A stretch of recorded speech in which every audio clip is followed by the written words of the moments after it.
It's Kari Matthews of Prairie Quilting, and today I'm excited. I love Christmas, and we are starting a Christmas block of the month. It's called Looks Like Christmas. The pattern is available through my website, prairiequilting.com, and this is month one. We're going to start with the just the cornerstone pinwheel blocks that go on the borders. So let's get started. The fabric I used is Snowfall by Shelly Kavana for Bannertex. Okay, so the pinwheel block is made up of half square triangles. So we're gonna make a bunch of these first. Let's get started. Okay, to start the half square triangles, we've made these before, but we are going to match up our squares, okay? And I'm gonna put the light square on the top so that I can draw my lines. Okay, so let's go ahead and draw that diagonal line. And I like to kind of get the both ends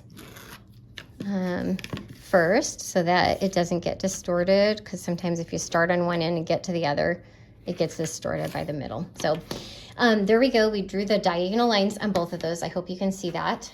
And then we're going to sew a 1/4 inch on both sides of these lines.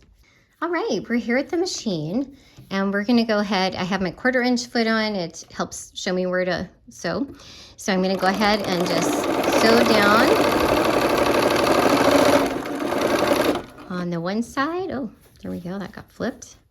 And then for the other, I assembly line as much as possible. So I would normally sew all of these for all 4 blocks. Okay, and I flip, turn it, and I'm gonna get these threads kind of out of the way a little bit. There we go. Down the other side. And the last one.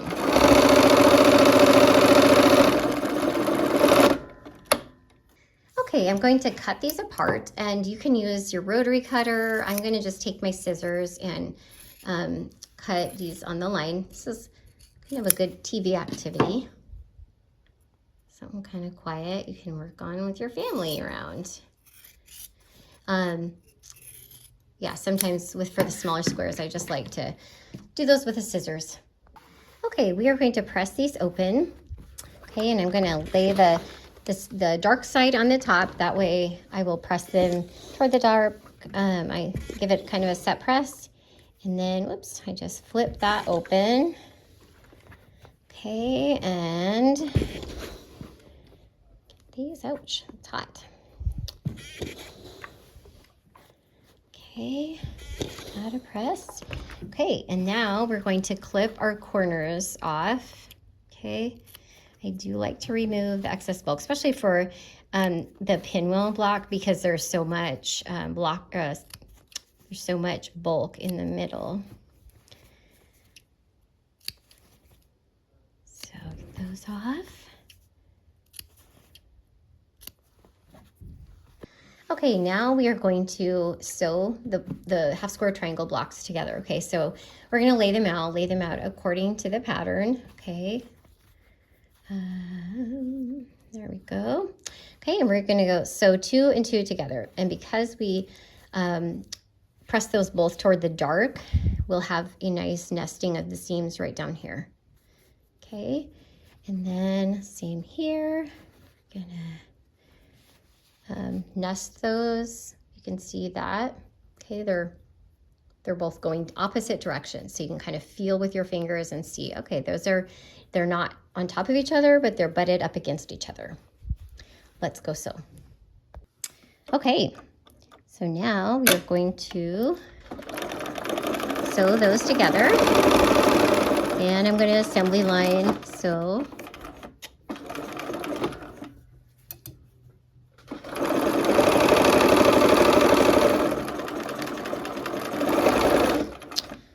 All right, let's go press those open. Okay, we have our sections, and we're going to press them open.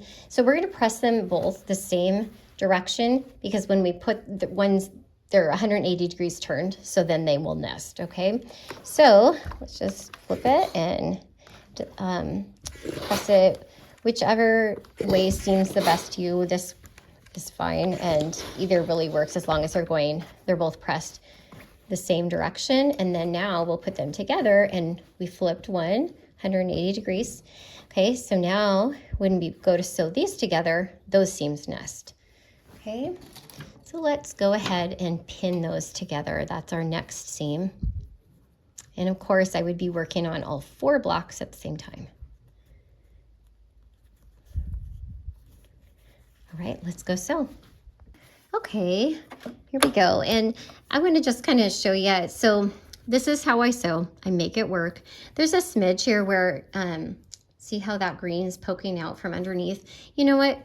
It's not a perfect world. I'm not a perfect sewer.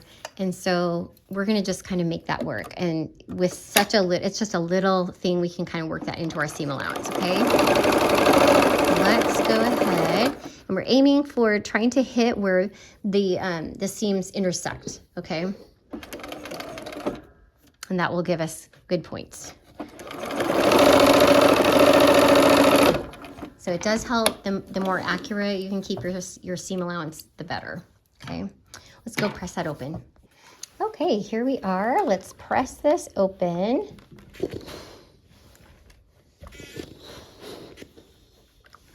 I have one of these little wool pressing mats, and I covered it with just I just draped the fabric around it actually. It works pretty handy. Okay, there is our pinwheel block. All right, we are finished with our cornerstone pinwheel blocks, and I hope to see you next time for block 2. Take care.